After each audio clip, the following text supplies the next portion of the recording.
Hello friends and welcome back to motor redefined. मैं हूं आपका होस्ट और दोस्त अरिंदम घोष और एक बार फिर मैं आज आप लोगों के लिए लेकर हाजिर हूं एक जबरदस्त राइड कंपैरिजन की वीडियो। जी हां दोस्तों, आज हम लोग राइड कंपेयर करने वाले हैं all new 2023 Honda SP160 with its toughest competitor, that is 2023 TVS Apache RTR 162V with ride modes। अब दोस्तों क्या यहाँ पे चेंजेस है, सिमिलैरिटीज है, प्राइस, फीचर्स, माइलेज, स्पेसिफिकेशन के बारे में तो बात करेंगे, लेकिन आज जो मेन फोकस रहेगा वो ये है कि चलाते वक्त दोनों में आपको डिफरेंस क्या समझ में आती है, ताकि कोई भी बाइक आप खरीदना चाह रहे थे तो आपको एक बाइंग गाइड में हेल्प हो सके कि खरीदना आप लोगों के लिए कौन सा बाइक सही हो सकता है।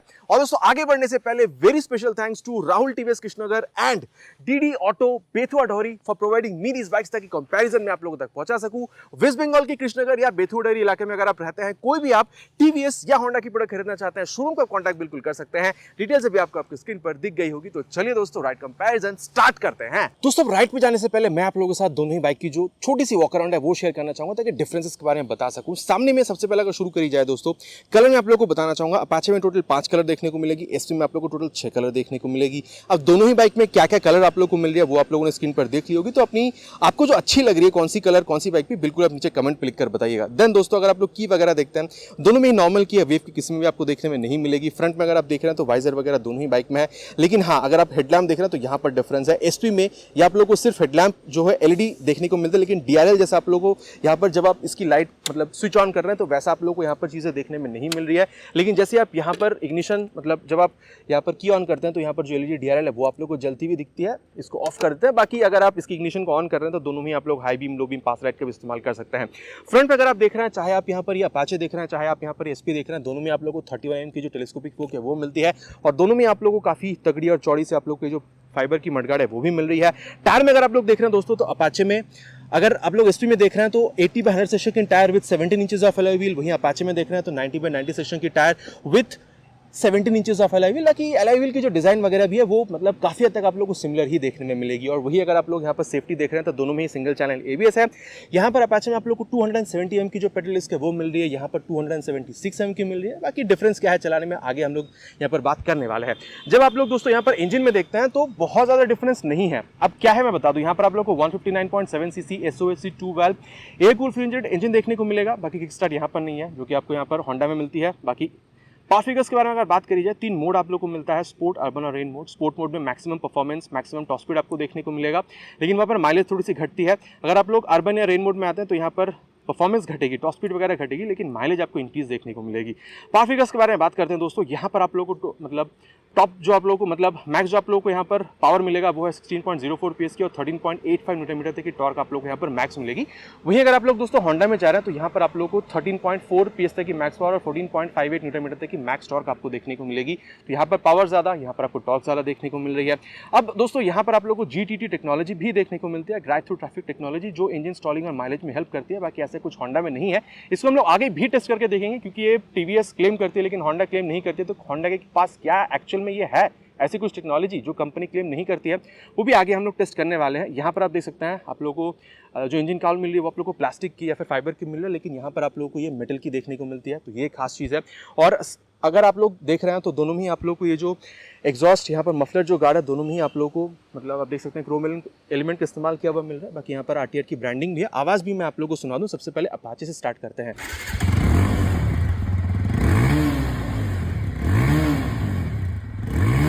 ये आवाज़ आप लोगों ने सुन लिया। अब थोड़ी सी जो एसपी है उसकी भी आवाज़ दोस्तों आप लोग यहाँ पर जो सुन लीजिए।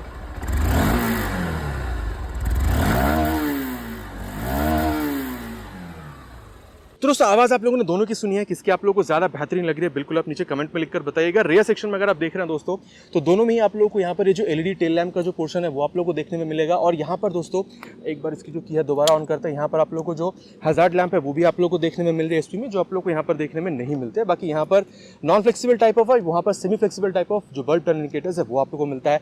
बाकी कुछ इस तरीके से टेल टाइड यहाँ पर है, यहाँ पर आप लोग कुछ इस तरीके से मिलता है। बाकी नंबर प्लेट लगाने की जगह रिफ्लेक्टर वगैरह आपको ऐसी मिल रही है, वहाँ पर रिफ्लेक्टर नंबर प्लेट लगाने की जगह मिलती है। और दोनों में ही ऊपर आप लोगों को यहाँ पर ये जो लाइट है वो आप लोग को यहाँ पर जलता हुआ दिखेगा, ठीक है। तो ये आप लोग को मिल गया। देन अगर आप लोग टायर में देखते हैं दोस्तों, तो यहाँ पर आप लोग को 120/70 सेक्शन की टायर देखने में मिल रही है with 17 inches of alloy wheel. Honda में अगर आप देखते हैं 130/70 सेक्शन की आप लोग को यहाँ पर जो टायर है वो देखने में मिल रही है। अगेन यहाँ पर भी 17 इंचेस की एलॉय व्हील है। यहाँ पर आप लोग को 130 mm की ड्रम ब्रेक और 220 mm की डिस्क ब्रेक देखने को मिलती है। यहाँ पर अगर आप लोग आते हैं दोस्तों, तो यहाँ पर भी आप लोगों को 130 mm की ड्रम ब्रेक मिलती है, लेकिन अगर आप डिस्क ब्रेक में आ रहे हैं तो यहाँ पर आप लोग को 200 mm की पेडल डिस्क मिलती है, तो उसको थोड़ा सा एडवांटेज मिलता है अगर आप लोग वहाँ पर डिस्क और यहाँ पर डिस्क देख रहे हैं तो ये एक चीज़ है। लेकिन हाँ, यहाँ पर आप देख सकते हैं मोनोटो इन्वर्टेड गैस स्प्रिंग आप लोग को यहाँ पर जो है मतलब डुअल स्प्रिंग यहाँ पर मिल रहा है। लेकिन जब आप होंडा में आ रहे हैं एसपी में, तो यहाँ पर आप लोग को मोनोशॉक जो है वो देखने को मिलती है। और सीट हाइट के बारे में अगर बात करी जाए, एसपी में आप लोग को 796 mm की मिल रही है, यहाँ पर आप लोग को करीबन 780 से 790 mm तक की मिल रही है। और करीबन अगर आपकी हाइट अराउंड 5'4", 5'5" तक की है तो आप मैनेज कर पाएंगे। बाकी आगे कुशनिंग के बारे में बात करेंगे चलाते वक्त। टैंक अगर आप लोग दोस्तों यहाँ पर देख रहे हैं तो दोनों में ही आप लोगों को 12 लीटर की जो टैंक है वो देखने में मिलती है। बाकी फिट एंड फिनिश अगर आप लोग देख रहे हैं दोस्तों, तो दोनों ही बाइक में जो है तो आप लोग को काफ़ी अच्छी देखने में मिलेगी, कोई प्रॉब्लम नहीं होगी। बाकी यहाँ पर आप लोगों को मेटल की ही टैंक मिल रही है, लेकिन यहाँ पर आप लोग को फाइबर की टैंक गार्ड देखने को मिलती है। अंदर जो टैंक है एक्चुअल में वो आप लोग को मेटल की देखने में मिलेगी। और माइलेज करीबन 45 किलोमीटर तक की आप यहाँ पर बिल्कुल एक्सपेक्ट कर सकते हैं। वही अगर आप लोग दोस्तों यहाँ पर ग्राउंड क्लियरेंस देखते हैं तो 177 mm की एसपी में है, और यहाँ पर आप लोग को 180 mm की देखने को मिलती है। वेट अगर आप लोग देख रहे हैं, इसकी सिंगल डिस्क वेरिएंट करीबन 137 की और डुअल डिस्क वेरिएंट करीबन 138 किलोग्राम की आती है। लेकिन यहाँ पर सिंगल डिस्क वेरिएंट करीबन 139 और डुअल डिस्क करीबन 141 किलोग्राम, तो 3 किलोग्राम तक का डिफरेंस है अगर आप लोग दोनों ही यहाँ पर मॉडल को अगर आप देख रहे हैं तो। बाकी अगर आप लोग दोस्तों देख रहे हैं तो OBD2 और E20 का जो अपडेट है आप लोगों को दोनों ही जो बाइक है देखने में मिल जाती है। तो फ्लेक्स व्हील कंपैटिबल भी है। 20% इथेनॉल और 80% पेट्रोल से चलने वाली फ्लेक्स व्हील अगर कभी इंडियन मार्केट में आती है तो दोनों ही बाइक उसके साथ आराम से रन बिल्कुल कर जाएगी। साथ ही दोस्तों अगर आप लोग यहाँ पर हैंडल बार देखते हैं तो यहाँ पर आप लोग को नॉर्मल से मिलते हैं, लेकिन अपाचे में देख रहे हैं तो आप लोगों को यहाँ पर जो क्लिप ऑन हैंडल बार है वो बिल्कुल देखने में मिल जाता है। साथ ही यहाँ पर pass light, high beam, low beam, turn indicators, horn decent है। देन यहाँ पर आप लोग को ये इंजन किल स्विच मिल रही है, ये हजार्ड लैम्प का स्विच है और नीचे इंजन ऑन करने का स्विच। एग्जॉस्ट साउंड मैंने आप लोगों को सुना दिया है। मीटर कंसोल पूरी तरीके से आप लोग को यहाँ पर डिजिटल देखने को मिलता है। ऑफ करके अगर ऑन करी जाए तो पूरा एक बार स्वाइप भरती है, आप लोग को स्पीडो, टैको, ओडो सब कुछ देखने को मिलेगा। Time, gear position sensor, fuel gauge sensors, odometer सब कुछ आप लोग को यहाँ पर देखने को मिलेगा। बाकी सिलेक्ट बटन का इस्तेमाल करने से आप लोग को एवरेज फ्यूल इकोनॉमी वगैरह जो है वो भी आप लोग को यहाँ पर बिल्कुल देखने में मिल जाती है। साथ ही अगर आप लोग दोस्तों यहाँ पर अपाचे में देखते हैं तो जैसे मैंने बताया था पूरी तरीके से क्लिप ऑन आपको मिल रहा है। अगर आप इसको ऑन करते हैं तो यहाँ पर आप लोगों को ये पूरी तरीके से स्वाइप लेती हुई gear up, checkered flag, high पैचन भी आप लोग को यहाँ पर ये बिल्कुल लिख के बताती है। साथ ही मैं अगर कहूँ तो आप लोग को यहाँ पर ब्लूटूथ एनेबल मीटर कंसोल मिलता है, तो turn button, navigation, call, SMS alert वगैरह भी आप यहाँ पर एक्सेस कर सकते हैं। साथ ही यहाँ पर स्पीडो, टैको, ओडो सब कुछ मिलेगा। Then time, then fuel gauge sensor, कौन सी मोड पे आप गाड़ी चला रहे हैं, और अगर आप मोड का बटन इस्तेमाल करते हैं तो trip A, trip B, then lap timer mode, then high speed mode, 0 to 60 कितने सेकंड्स में अच्छी हुई है, ये सारी चीज़ें आप लोग को यहाँ पर एक्स्ट्रा देखने में मिल जाती है। देन सेम चीज़ है दोस्तों, pass light, high beam, low beam, then bluetooth enabled है तो इसको टॉगल करने के लिए I button, then turn indicators, horn यहाँ पर थोड़ी सी लाउड बिल्कुल मिलती है। ये आप लोगों को इंजन किल स्विच मिल रही है। मोड को टॉगल करने के लिए मोड का बटन आपको मिल रहा है, और यहाँ पर आप लोगों को ये इंजन ऑन करने का स्विच मिल रहा है। तो इंजन की जो एग्जॉस्ट साउंड है वो भी मैंने आप लोगों को ऑलरेडी सुना दिया है। बाकी ये मिरर्स वगैरह में आप लोगों को रियर व्यू कैसे मिल रही है आगे चलते हुए यहाँ पर बिल्कुल बात दोस्तों यहाँ पर हम लोग करने वाले हैं। तो दोस्तों पूरी तरीके से बाइक के बारे में हम लोगों ने यहाँ पर बात कर लिया, और चलिए अब चलते हैं इसकी राइड पर एंड देन देखते हैं राइड करते वक्त दोनों में आप लोग को डिफरेंस क्या समझ में आ सकती है। और चलिए दोस्तों अब राइड रिव्यू को करते हैं start, ride comparison to be precise. Seat 796 mm की, और जब मैं इसको बैठ रहा हूँ ना दोस्तों तो कंफर्टेबल है, मतलब सॉफ्ट सीट तो बिल्कुल भी नहीं है। फर्स्ट गियर और ये सेकेंड गियर, थर्ड गियर, और दोस्तों जैसे मैंने राइड रिव्यू के दौरान भी कहा था, काफ़ी अच्छी खासी और तगड़ी आप लोगों को पावर डिलीवरी देखने को मिलती है। 13.4 PS की पावर है, तो ये मत समझिएगा कि भाई यहाँ पर पावर डिलीवरी में आप लोगों को कोई मतलब तकलीफ समझ में आती है, मतलब लैग खाती है, ऐसी बिल्कुल भी नहीं है। ठीक है, काफ़ी मतलब अच्छी तरीके से आप लोगों को ये पावर डिलीवरी देती है। मतलब इनिशियल अगर आप देख रहे हैं तो एक्सेलरेशन काफ़ी गजब की है। पावर फिगर्स के हिसाब से मत जाइए दोस्तों, चला के देखिए, अच्छी लगेगी। और साथ ही बता दूँ, लोड के साथ भी अगर आप कैरी करना चाह रहे हैं, मेरे हिसाब से आप लोग को यहाँ पर प्रॉब्लम बिल्कुल भी नहीं होनी चाहिए। और अब दोस्तों अगर मैं आप लोगों को बताऊँ अबाउट द सीट हाइट, मतलब सिटिंग पोजीशन के बारे में, तो आप काफ़ी अपराइट बैठ रहे हैं, बहुत हल्का सा झुक रहे हैं।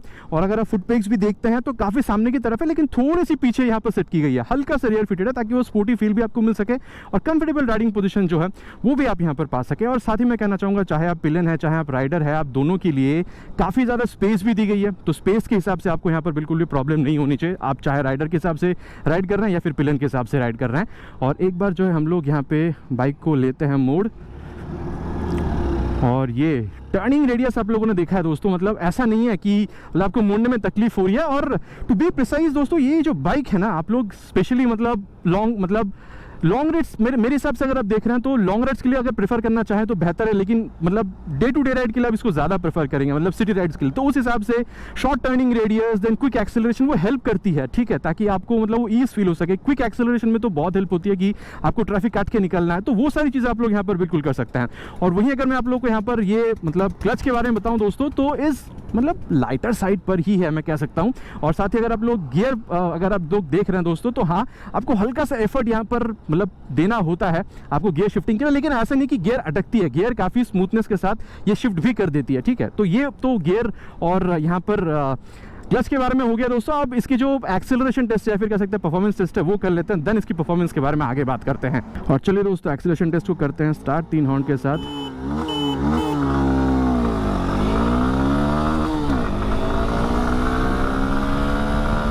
जीरो टू 60 आप लोगों ने देख लिया है।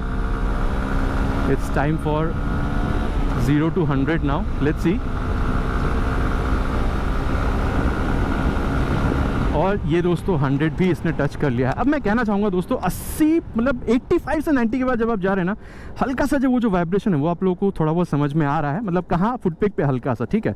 और वहीं अगर मैं आप लोगों को स्टेबिलिटी के बारे में कहूँ दोस्तों, नो प्रॉब्लम एट ऑल। 100 मतलब आप कह सकते हैं कि 15-20 तक ये जाती है, तो उसमें भी आपको स्टेबिलिटी का कोई प्रॉब्लम फील नहीं होता है। एंड अगर मैं कहूँ कि कंफर्टेबल क्रूजिंग स्पीड क्या है, मैं तो कहूँगा दोस्तों 80 से 90 के बीच में भी अगर आप इसको रख रहे हैं ना, मेरे हिसाब से काफ़ी अच्छा आपको कंफर्टेबल जो क्रूजिंग है वो ही मिलेगी। और माइलेज यहाँ थोड़ी सी घटेगी, लेकिन अगर आप 60-70 के बीच में रखते हैं तो माइलेज 45 प्लस तक की आप लोगों को यहाँ पर मिल जानी चाहिए। और क्या ये वो मतलब जैसे GTD टेक्नोलॉजी है वो यहाँ पर अप्लाई होती है। फर्स्ट गियर पर रख दिया है और बाइक को मैंने छोड़ दिया। अभी देखिए ये 8-9 का स्पीड ले रही है, इसको थोड़ा सा सेकेंड गियर में डाल के देखें।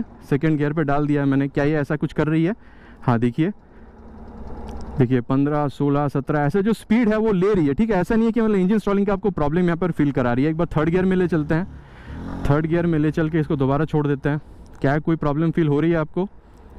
बाकी यहाँ पर अभी ढलान है तो स्पीड तो वैसे ही कम होनी चाहिए, लेकिन है ऐसा नहीं है कि GTD है यहाँ पे, ऐसा नहीं है। लेकिन ऐसा भी नहीं कि भाई इंजन स्टॉलिंग की प्रॉब्लम हो रही है। देखिए हल्का हल्का गाड़ी जो आगे बढ़ रही है, ठीक है दोस्तों। अब यहाँ पर इसकी जो ब्रेकिंग है उसके बारे में बात कर लेना जरूरी है। फ्रंट में आप लोगों को ABS देखने को मिल रहा है 270-67 की पेडल डिस्क। सबसे पहले फ्रंट ब्रेक को at the speed of 50 apply करेंगे, देन हम लोग रियर ब्रेक को अप्लाई करेंगे। सबसे पहले फ्रंट ब्रेक को अप्लाई करते हैं। ओ 56, ये देखिए आराम से इसने रोक दिया है। और ये है ना कि ABS ने हल्का सा लास्ट में जो इंट्रूशन है वो भी अपनी दिखाई है। तो शायद ऐसा हो सकता था क्योंकि रास्ते में यहाँ पर आप लोगों को वो रेत वगैरह गिरी हुई दिख रही है, तो शायद ये फिसल सकती थी, लेकिन ये फिसली नहीं है। और काफी कम समय में गाड़ी को मतलब रोक भी दिया ABS ने, तो अच्छी तरीके से काम करिए। ब्रेक बाइट फीडबैक आपको अच्छी मिल रही है, ठीक है। और चलिए अब इसकी जो रियर ब्रेक है इसको 60 पे टेस्ट करते हैं दोस्तों। ये 60 क्या 65 तक जा चुकी है। ये देखिए अभी बिल्कुल भी स्लिप नहीं हुई है। लेकिन हाँ ये मैं कह सकता हूं दोस्तों कि प्रोग्रेसिव नेचर की है, जैसे मैं अमूमन हर बाइक में कहता हूं। लेकिन ये भी है कि अभी ये स्लिप नहीं करी, लेकिन जब मैंने राइड रिव्यू आप लोगों के लिए डाली थी तो उसमें मैंने बताया था कि हल्की सी स्लिप करी थी। तो वो जो स्लिप है शायद अभी ना करी हो, लेकिन बाद में करी, मतलब बाद में कर सकती है। तो उसको रोकने के लिए आपको क्या करना है, ये देखिए 60 तक ले चलते हैं इसको, rear end then front brake. ये देखिए आराम से आप रोक पा रहे हैं, कोई प्रॉब्लम नहीं है। तो ये जो टेक्निक है ना इसको आप यूज कीजिए। पहले हल्का सा आप रियर ब्रेक को अप्लाई कीजिए, देन फ्रंट ब्रेक को, आराम से गाड़ी आप रोक सकते हैं। और एफिशिएंसी के साथ फिसलने का डर भी आपको बहुत हद तक कम हो जाएगा, ठीक है। तो ये तो ब्रेकिंग के बारे में हो गया दोस्तों। अब सस्पेंशन हैंडलिंग के बारे में बात करते हैं। सस्पेंशन की जहां तक बात है दोस्तों, ये जब मैं कर रहा हूं ना 139 किलोग्राम की इसकी वेट है, वो आप लोग को यहाँ पर बिल्कुल भी समझ में नहीं आ रहा है दोस्तों। And I mean it, I really mean it, वो आपको समझ में नहीं आ रही है। तो गाड़ी काफ़ी हल्की है। एक्सेलरेशन के टाइम पे मैंने कहा है कि गाड़ी स्टेबल भी रहती है, तो और क्या ही चाहिए आपको। और जब आप ऐसे कर रहे हैं ना, गाड़ी आपकी बात मान रही है, दायां बायां आपके हिसाब से चल रही है। ऐसा नहीं कि भाई दायां कर दिए तो गाड़ी आपको दायां, या बायां कर दिए तो बायां गाड़ी आपको भगा के ले जा रही है, ऐसा बिल्कुल भी नहीं। तो गाड़ी आपकी कंट्रोल में रहती है। चाहे आप फ्रंट देख लीजिए, चाहे आप मतलब रियर सस्पेंशन देख लीजिए, आपको थोड़ी सी वो मिड साइड पर ही सेट हुई देखने को मिलेगी, ताकि आप सिटी राइड्स कर रहे हैं, जैसे यहाँ पर ये पत्थर वगैरह है, यहाँ पर भी अगर आप गाड़ी को ले जा रहे हैं तो मतलब इन एनी कंडीशन गाड़ी, ऐसा नहीं है कि भाई गाड़ी मुझे हेल्प नहीं कर रही है, ऐसा बिल्कुल भी फील नहीं होना चाहिए, ठीक है। तो वो कंपनी ने यहाँ पर काफ़ी अच्छी तरीके से यहाँ पर मतलब उसको मतलब नज़र में रखा है, ताकि कोई भी कंडीशन में अगर आप गाड़ी चला रहे हैं तो आपको वो मतलब ईज फील होना चाहिए, कंफर्टेबल फील होना चाहिए, वो बिल्कुल हो रही है। तो मिड साइड पर आप कर सकते हैं, चाहे फ्रंट हो, चाहे सस्पेंशन, चाहे आप रेयर सस्पेंशन की बात कर लें। और काफ़ी अच्छी तरीके से आपको मतलब कॉर्नरिंग भी दे रही है, आपको हाई स्पीड स्टेबिलिटी दे रही है, आपको गड्ढे में भी आप काफ़ी अच्छी तरीके से सूटेबली आपको हैंडल कर रही है, तो सस्पेंशन बहुत बढ़िया है। और जहाँ तक बात है हैंडलिंग की दोस्तों, आप ना गाड़ी के हल्के से अंदर बैठे हैं, हैंडल बार थोड़ी सी ऊंची है, आप काफ़ी अपराइट भी बैठ रहे हैं, फुट पैक हल्की सी रेयर फिटेड है लेकिन बहुत ज़्यादा नहीं है, तो एक कंफर्टेबल पोजीशन भी मिल रही है। स्पीडो ऑटो टैको सब कुछ आप लोगों को यहाँ पर देखने में मिल रहा है। देन आप लोगों को यहाँ पर ये जो रियर व्यू मिरर है वो भी आप लोगों को रियर व्यू काफ़ी अच्छी तरीके से निकाल के दे रही है। तो ओवरऑल हैंडलिंग में भी दोस्तों आप लोगों को यहाँ पर मज़ा बिल्कुल आ रहा है। और साथ ही मैं कहूँगा, आप चाहे राइडर हैं चाहे आप पिलन हैं, आप लोगों को वो बैठ के मज़ा भी आ रहा है। कंफर्टेबल सीट भी है, स्पेशियस सीट भी है, पीछे पकड़ के बैठने के लिए पिलन के लिए ग्रैब हैंडल भी दिया गया, तो किसी भी हद में आप लोगों को डर का जो फील है वो बिल्कुल भी नहीं हो रहा है। ठीक है, तो दोस्तों पूरी तरीके से यहाँ पर मैंने इस बाइक के बारे में आप लोगों को एक्सप्लेनेशन दे दिया है। और चलिए अब चलते हैं इसके मतलब कंपटीशन की और, जो कि अपाचे 162 पे, देन देखते हैं कि वो कितनी आपको सही राइड निकाल कर दे सकती है। और चलिए दोस्तों अब इसकी जो राइड कंपैरिजन उसको भी स्टार्ट करते हैं। यहाँ पर आप देख सकते हैं फर्स्ट गियर पे मैंने इसको डाल दिया है, और सेकेंड गियर, थर्ड गियर। अब दोस्तों कुछ चीज़ लाजिम है, क्योंकि यहाँ पर वेट भी 2 किलो कम है और कहीं ना कहीं पावर भी आपको थोड़ी सी ज़्यादा ही देखने को मिले व्हेन कंपेयर टू एसपी। तो वो जो मतलब एक्सेलरेशन में हल्की सी जो फील है यहाँ पर, जो ज़्यादा क्विक है, क्विक ये शायद आपको फील हो सकती है। बाकी ऐसा भी नहीं है कि भाई एसपी से यहाँ पर आ रहे हैं तो ऐसा है कि भाई ये बहुत बेहतरीन दे रही है, वहाँ पे तो कुछ भी नहीं था, ऐसा नहीं है। अगर आप परखेंगे बहुत बारीकी से तो ये आपको हल्की सी बेहतरीन महसूस हो सकती है। बाकी दोनों में बहुत ज़्यादा डिफरेंस है, ऐसा बिल्कुल भी मैं नहीं कहूँगा। और अगर मैं आप लोगों को बताऊँ दोस्तों, यहाँ पर जो फील है सिटिंग पोजीशन, आप हल्का से सामने की तरफ झुक रहे हैं, रियर फिटेड फुट पैक है, यहाँ पर क्लिप ऑन हैंडल बार है, तो यहाँ पर इन्वॉल्वमेंट की जो फील है ना वो आप लोगों को यहाँ पर फील होती है। और आप अगर एसपी में देख रहे हैं तो वहाँ पर कंफर्टेबल आपको ज़्यादा फील हो रही थी, तो ये एक डिफरेंस है। बाकी अगर आप पिलन के हिसाब से भी बैठ रहे हैं तो पीछे पकड़ के बैठने के लिए ग्रैब हैंडल भी दिया गया है, तो आपको डर बिल्कुल भी फील नहीं हो रहा है। ठीक है, और वहीं अगर मैं कहूँ दोस्तों कि आपको क्लच कैसे मिल रही है, तो यहाँ पर ये आपको थोड़ी सी मिड साइड पर ही देखने को मिलेगी। बाकी वहाँ पर थोड़ी with compare to this bike वो थोड़ी सी सॉफ्टर साइड पे आप कह सकते हैं। बाकी अगर आप लोग यहाँ पर गियर शिफ्टिंग देख रहे हैं तो हाँ, यहाँ पर गियर शिफ्टिंग उस बाइक से आपको थोड़ी सी सॉफ्टर साइड पे ये महसूस हो सकती है। बाकी ऐसा नहीं है कि वहाँ पर आपको तकलीफ हो रही थी, लेकिन वहाँ पर क्या है कि आप लोगों को थोड़ा सा एफर्ट डालना हो रहा था, यहाँ पर एफर्ट आप थोड़ा सा कम डाल रहे हैं, स्मूथनेस यहाँ पर थोड़ी सी ज़्यादा है। तो ये तो गियर के बारे में हो गया दोस्तों। और चलिए अब इसकी जो एक्सेलरेशन टेस्ट है वो भी करते हैं, देन इसकी जो परफॉर्मेंस उसके बारे में आगे बात करेंगे। फर्स्ट गियर पे मैंने इसको रख दिया है 3 हॉर्न के साथ।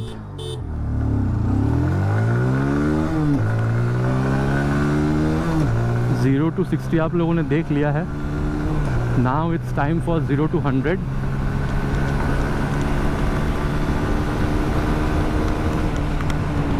जैसे मैं आप लोगों से कह रहा था दोस्तों कि पावर जो है ना, क्योंकि यहाँ पर जैसे मैं मतलब इनिशियल जो मेरा इंप्रेशन था उसमें कह रहा था कि उसकी वजह से हल्का फुल्का ये जो मतलब ज़्यादा एक्सेलरेट करती है वो आपको समझ में आ सकती है। बाकी दोनों में कितना डिफरेंस है वो तो आप लोगों ने स्क्रीन पर देख ही लिया होगा, लेकिन चलाते वक्त बहुत ज़्यादा डिफरेंस है मैं ऐसा नहीं कहूँगा। ठीक है, मैं दोबारा इसको कह रहा हूँ, लेकिन हाँ डिफरेंस तो है, वो आपको समझ में भी आएगी, लेकिन बहुत ज़्यादा नहीं है, ये भी मैं कह सकता हूँ। और वहीं दोस्तों अगर आप लोग देख रहे हैं तो मतलब अगर आप लोग स्टेबिलिटी देख रहे हैं तो बहुत बेहतरीन है, दोनों ही बाइक में कोई स्टेबिलिटी की प्रॉब्लम नहीं है। मैं कहना चाहूँगा इवन अगर आप वाइब्रेशन भी देख रहे हैं तो उस बाइक में और इस बाइक में बहुत ज़्यादा आपको फील समझ में नहीं आएगी। वहाँ पर भी 80-90 के बाद आपको समझ में आ रही थी, यहाँ पर भी आपको वही समझ में आ रही है। बाकी यहाँ पर काफ़ी लोगों का कहना है कि भाई मतलब कम स्पीड पर ही वाइब्रेशन आ जाती है, लेकिन भाई अगर आप यहाँ पर BS6 की ये फेज़ 2 देख रहे हैं E20 वाले इंजन, तो यहाँ पर आप लोगों को काफ़ी हद तक जो वाइब्रेशन है वो भी कंट्रोल ही देखने को मिलती है। और अगर मैं दोस्तों आप लोगों को बताऊँ कि आप लोगों को कंफर्टेबल क्रूजिंग स्पीड क्या मतलब होनी चाहिए, तो मैं दोबारा यहाँ पर आप लोगों को कह सकता हूँ कि भाई आप यहाँ पर 80 से 90 के बीच में चलाइए, कंफर्टेबल क्रूजिंग स्पीड है और आपको माइलेज भी अच्छी मिलेगी। बाकी यहाँ 70 तक अगर आप रखते हैं तो 40-45 के बीच में आप लोगों को माइलेज मिल जानी चाहिए। और वहीं अगर मैं दोस्तों आप लोगों को हैंडलिंग और अगर आप लोगों को सस्पेंशन के बारे में बताऊँ, तो जब आप ये कर रहे हैं ना दोस्तों, तो बाइक आप लोगों की बात मान ली, जैसे मैंने आपको स्पीड में कहा था, और ये थोड़ी सी ना कॉम्पैक्ट भी आपको मतलब फील देती है, क्योंकि ये क्लिप ऑन हैंडल बार की वजह से तो वेट जो है बहुत ज़्यादा फील नहीं होती है। एक्सेलरेशन के टाइम पे आप लोगों को स्टेबल भी कराती है, तो इससे अच्छा हो ही क्या सकता है। जैसे मैंने आपको स्पीड में कहा था, काइंड ऑफ सेम फील आप लोगों को दोस्तों यहाँ पर भी देखने को मिलता है, तो ये एक बहुत बढ़िया बात बनती है। बाकी मैं कहना चाहूँगा सस्पेंशन, अगर आप यहाँ पर ना थोड़ा सा गड्ढे में उतारते हैं दोस्तों, इसको गड्ढा तो नहीं है मतलब उबड़ खाबड़ रास्ते में, तो सस्पेंशन क्योंकि एसपी में जब आप देख रहे हैं दोस्तों, तो वहाँ पर आप लोगों को वो मोनोशॉक मिले थे, उसकी वजह से कह सकते हैं कि वो with compare to this bike वो थोड़ी सी आप लोगों को स्टिफर महसूस हो सकते हैं। बाकी वो भी मिड साइड पर ही है, लेकिन ये आप लोगों को मिड साइड पर ही महसूस होगी। इसमें भी आप लोगों को सेम चीज़ कहूँगा, हाई स्पीड, टॉप स्पीड, आप कॉर्नरिंग कर लीजिए। ठीक है, कॉर्नरिंग में जो है ना दोस्तों, वो भी आप लोगों को काफ़ी अच्छा यहाँ पर फील बिल्कुल दिलाती है। और साथ ही मैं ये कहना चाहूँगा कि अगर सस्पेंशन के हिसाब से अगर आप फीडबैक देख रहे हैं दोस्तों तो मतलब चाहे आप कोई से भी कंडीशन पर है, चाहे आप गड्ढे पर भी क्यों ना हो, 10, 15, 20, 25 किलोमीटर की स्पीड पे अच्छी तरीके से जो गड्ढा है वो झेल जाएगी। लेकिन एसपी में मेरे हिसाब से अगर आप देख रहे हैं तो थोड़ी सी आपको वहाँ पर वो बम्पी जो है ना वो फील आप लोगों को वहाँ पर मिल सकती है। तो यहाँ पर मैं कहना चाहूँगा कि सस्पेंशन थोड़ी सी आप लोगों को कंफर्टेबल बिल्कुल फील हो सकती है, ठीक है। और वहाँ पर वो ज़्यादा रिस्पॉन्सिव है कंफर्टेबल के हिसाब से अगर देखा जाए, ठीक है। मतलब मैं एसपी की बात कर रहा हूँ, वो थोड़ा सा ज़्यादा रिस्पॉन्सिव है। और अभी हम लोग यहाँ पर थोड़ी सी बात करते हैं अबाउट द ब्रेकिंग सिस्टम। सबसे पहले हम लोग इसकी जो फ्रंट ब्रेक है उसको अप्लाई करेंगे एट द स्पीड ऑफ 60 और ब्रेक अप्लाइड। ये आपने देखा है दोस्तों, मतलब 2 से 3 सेकंड में ये स्टॉप हो गई। अब इसमें सबसे खास बात क्या जानते हैं, बाकी इसकी जो परफॉर्मेंस है या फिर आप कह सकते हैं बाइट फीडबैक काफ़ी बढ़िया है। लेकिन सही बात मुझे ये लगती है ना कि ये काफ़ी सॉफ्ट मतलब है, इसकी जो लिवर है तो अब थोड़ा सा पुल करना आपको ज़्यादा पड़ रहा है, तभी आपको अच्छा रिस्पॉन्स निकाल कर दे रही है। और चलिए दोस्तों, अब इसकी जो रेयर ब्रेक है उसको भी अप्लाई करके देखते हैं, same at the speed of 60 and brake applied. 62-3 तक चले गए थे हम लोग। ये आप लोगों ने देखा है, मतलब ये फिसली नहीं है। बाकी हाँ दोस्तों देखिए, अब एबीएस अगर रेयर सेक्शन में नहीं है तो फिसलने का जो डर है वो भी काफी हद तक बनता है। तो उसको आप लोग मतलब एलिमिनेट कैसे करेंगे, वो आपको एलिमिनेट ऐसे करना है। कैसे करना है चलिए वो मैं आप लोगों को बता दूं। 60 तक ले चलते हैं, rear brake and then front brake. ये देखिए आराम से गाड़ी रुक रही है। तो दोस्तों मैं ओवरऑल ये कह सकता हूँ कि अगर आप SP 160 से कंपेयर कर रहे हैं, थोड़ा सा SP में आप लोगों को बड़ा डिस भले ही मिल रहा हो, लेकिन ब्रेकिंग एफिशिएंसी में आप लोगों को दोनों में बहुत ज़्यादा डिफरेंस जो है वो बिल्कुल भी यहाँ पर समझ में नहीं आने वाली है। और यहाँ पर भी अगर आप देख रहे हैं दोस्तों तो स्पीडो, ओडो, टैको सब कुछ आप लोगों को देखने को मिलता है। बाकी turn button navigation, call, SMS alert वगैरह वो भी अगर आप चाहें तो यहाँ पर मतलब देख सकते हैं, क्योंकि यहाँ पर स्मार्ट कनेक्ट ऐप जो है वो आप लोग को यहाँ पर अगर आप मोबाइल में डाउनलोड इंस्टॉल करके इसके साथ जोड़ते हैं कंसोल के साथ, तो वो भी आप लोगों को एक अच्छी जो चीज़ है यहाँ पर देखने को मिलती है, जो आप लोग SP में देखने को नहीं मिलेगी। बाकी मिरर जो है यहाँ पर भी आपको काफ़ी अच्छा जो रियर व्यू है वो निकाल कर दे रही है, दोनों बाइक में काफ़ी अच्छी थी। बाकी मैं ओवरऑल हैंडलिंग के बारे में अगर कहना चाहूँ दोस्तों तो आप थोड़ा सा झुक के बैठते हैं, रियर फिटेड फुट पे गया, बाइक पर बैठ रहे हैं, वहाँ पर बाइक के अंदर आप बैठ रहे थे, तो दोनों की जो फील है ना वो अलग है। दोनों ही अपने आप में जो है आप लोगों को मतलब काफ़ी नायाब एक फील देती है। तो मैं ये कहना चाहूँगा अगर आप दोनों में से कोई बाइक खरीदना चाह रहे थे तो एक टेस्ट राइड तो बिल्कुल बनता है, उसके बाद आप डिसाइड कीजिएगा कि कौन सा बाइक खरीदना आप लोगों के लिए सही हो सकता है, ठीक है। बाकी दोस्तों हैंडलिंग के बारे में मैंने आपको पूरी तरीके से बता दिया है बाइक कैसा फील देती है। और चलिए अब चलते हैं कंक्लूजन की ओर और एंड देन देखते हैं कि दोनों में से कौन सा बाइक खरीदना आप लोगों के लिए सही हो सकता है। और दोस्तों राइड कंपैरिजन आप लोगों ने देख लिया है। अब 70% की घड़ी, कौन सी बाइक किसको खरीदनी चाहिए, प्राइस के बारे में जहाँ तक है दोस्तों, ये आप लोगों को ये जो सिंगल डिस्क है 1,40,000 से 1,46,000 के बीच में मिलेगी। और वहीं करीबन अगर आप लोग इसके डुअल डिस्क में जाते हैं 1,46,000 से 1,50,000 के बीच में मिलेगी। और जहाँ तक इसकी बात है दोस्तों, अगर आप लोग यहाँ पर यहाँ पर अगर नॉन ब्लूटूथ में आ रहे हैं करीबन 1.5 लाख, और ये जो ब्लूटूथ है आप लोग को 1,54,000 तक मिल जाएगी। बाकी एग्जैक्ट प्राइजेस इसके बारे में आप लोगों ने स्क्रीन पर देख ली होगी। 70% की घड़ी है दोस्तों, ये बाइक आप लोगों को खरीदनी क्यों चाहिए। देखिए दोस्तों, मैं आप लोगों को क्लियर एक मतलब बताना चाहूँगा राइड के बाद, ठीक है। मतलब आपको SP का जो लुक था वो पसंद है, लेकिन ये भी चाहिए था कि भाई थोड़ी सी अगर लुक और बल्कि होती, अगर आपको थोड़ा सा और ज़्यादा पावर मिलता, चलाने में और मज़ा आ जाता, पावर अगर ज़्यादा है तो। साथ ही टायर वगैरह आपको चौड़े चाहिए थे, ठीक है। आपको SP का जो लुक है वो भी कहीं ना कहीं उसका टच चाहिए था, लेकिन थोड़ी सी अपग्रेडेड मीटर कंसोल वगैरह जो है वो भी आपको चाहिए थी। बजट आप लोगों को करीबन 1,45,000 से 1,50,000 के बीच में थी। मेरे ख्याल से ये जो बाइक है आप लोग के लिए बेहतरीन बन सकती है, क्योंकि 2 चीज़ इस पर बहुत बेहतरीन है। क्योंकि ये यूनिकॉर्न की इंजन ट्राइड एंड टेस्टेड है तो उसमें प्रॉब्लम नहीं होगी, और होंडा की रिलायबिलिटी दोस्तों वो तो आप लोग को मिल ही रही है। इन सारी चीज़ों के लिए आप 1 लाख 1.5 लाख तक की बजट में खरीद सकते हैं। जहाँ तक बात है दोस्तों अपाचे की, पल्सर जैसी एक इमोशन है, अपाचे भी एक दोस्तों इमोशन यहाँ पर बिल्कुल निखर कर आती है। मैं कहना चाहूँगा अगर आप लोगों को अपाचे की ये जो लुक है अगर आपको पसंद थी, बजट आपको करीबन मतलब 1,55,000 तक में अलाउ कर रही है। आप लोगों को GTD टेक्नोलॉजी चाहिए थी, ब्लूटूथ इनेबल मीटर कंसोल चाहिए था, ऑल LED हेडलैम्प चाहिए था DRL के साथ, आपको ज़्यादा एक्सेलरेशन की जरूरत थी, ज़्यादा पावर आप लोगों को ज़रूरत थी, और ये जो आप लोगों को ओवरऑल जो लुक है अगर ये आप लोगों को पसंद थी, ठीक है। और प्राइस में दोबारा कहूँगा 1,55,000 तक में अगर आपको अलाउ कर रही थी, और माइलेज दोस्तों करीबन 40-45 में आपको चाहिए थी, मेरे ख्याल से ये जो बाइक है ये आज भी आप लोगों को काफ़ी बेहतरीन ऑफरिंग बिल्कुल निकाल कर दे सकती है। तो दोस्तों दोनों बाइक किसको कौन खरीदना चाहिए मैंने आपको वो भी बता दिया है। आशा करता हूँ दोस्तों वीडियो आप लोगों को पसंद आई होगी। तो पता है पसंद है तो क्या करना है, भाई को मोटिवेट करने के लिए वीडियो में एक लाइक, और अगर आप चैनल पर नए हैं तो सब्सक्राइब करके बेल बटन दबाना प्लीज़ मत भूलिएगा। मिलते हैं दोस्तों इसी तरीके के एक नए वीडियो में एक नए बाइक के साथ। Till then ride safe and jai Hind.